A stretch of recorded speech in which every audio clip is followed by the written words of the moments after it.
அனைவருக்கும் வணக்கம். ஓம் நமோ நாராயணாய நம. சடாரியை பற்றி நாம் தெரிந்து கொள்வோம். பெருமாள் கோவில்களில் இறைவனின் திருவடிகள் பொறிக்கப்பட்ட வெள்ளி அல்லது தங்கத்தால் ஆன கிரீடம் போன்ற அமைப்பே ஸ்ரீ சடாரியாகும். தரிசனத்திற்கு பின் பக்தர்களின் தலையில் வைத்து ஆசி வழங்க பயன்படுகிறது. ஸ்ரீ சடாரி விளக்கம். ஸ்ரீ லட்சுமியையும் சடாரி என்பது திருமாலையும் குறிக்கும். இதன் மகிமையை பாதுகா சகஸ்ரம் என்னும் நூலில் வேதாந்த தேசிகர் பாடியுள்ளார். சடம் என்னும் ஒரு வகை வாயு தீண்டுவதால் தான் உயிர்களுக்கு அறியாமை உண்டாகிறது. அந்த வாயு மீது கோபம் கொண்டு விரட்டியதால் நம்மாழ்வாருக்கு சடகோபன் என்று பெயர் ஏற்பட்டது.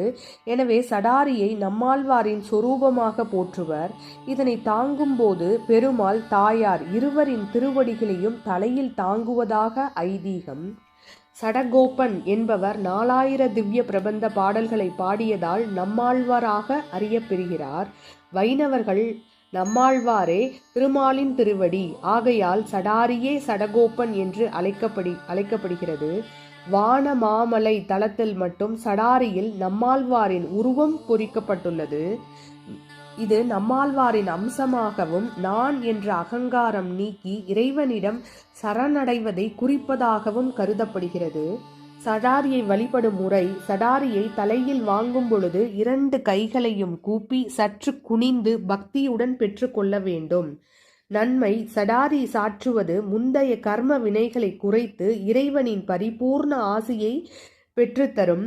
சடாரி தாமிரத்தால் செய்யப்பட்டு பெருமாளின் பாதங்கள் பொறிக்கப்பட்டிருக்கும். சடாரியில் இறைவனுக்கு முன்னர் அனைவரும் சமம். இறைவன் முன்னிலையில் பணக்காரன், ஏழை, உயர்ந்தவர், தாழ்ந்தவர் ஆகிய பாகுபாடுகள் இல்லை என்ற தத்துவத்தை உணர்த்தும் வகையிலும் சடாரி சாற்றப்படுகிறது. இதற்கு ஒரு கதையும் உண்டு. அகலிகை தன் கணவரின் சாபத்தால் கல்லாக மாறி ஸ்ரீராமரின் பாதம் பட்ட பிறகு சாபம் நீங்கி பெண்ணாக மாறியதைப் போல சடாரியை தம் தலையில் வைக்கும் போது சாபங்களும் தோஷங்களும் விலகுகிறது. ஒரு சமயம் நாராயணர் பாதுகையை வழக்கமாக விடும் இடத்தில் விடாமல் தன்னுடைய அறையில் கலற்றி வைத்திருந்தார். இதை கண்ட சங்கு, சக்கரம் மற்றும் கிரீடத்திற்கு கோபம் ஏற்பட்டது. தங்களின் கோபத்தை வெளிப்படுத்தினால் சுவாமி கோபித்துக் கொள்வார் என்று அமைதியாக இருந்தனர். அச்சமயம் நாராயணை பார்க்க முனிவர்கள் வந்ததால் அவர் அவசரமாக பாதுகையை அணியாமல் வெளியே சென்று விட்டார். அப்பொழுது சங்கு, சக்கரம், கிரீடம், பாதுகைகளை பார்த்து கேவலம் பாதத்தின் கீழ் இருக்கும் நீ எங்களுக்கு எப்படி சரிசமமாக இருக்க முடியும் என்று கேட்டனர். அதற்கு அந்த பாதுகை, யாருக்கு ஆபத்து என்றாலும் உதவிக்கு ஓட உதவுவது கால்கள்தான்.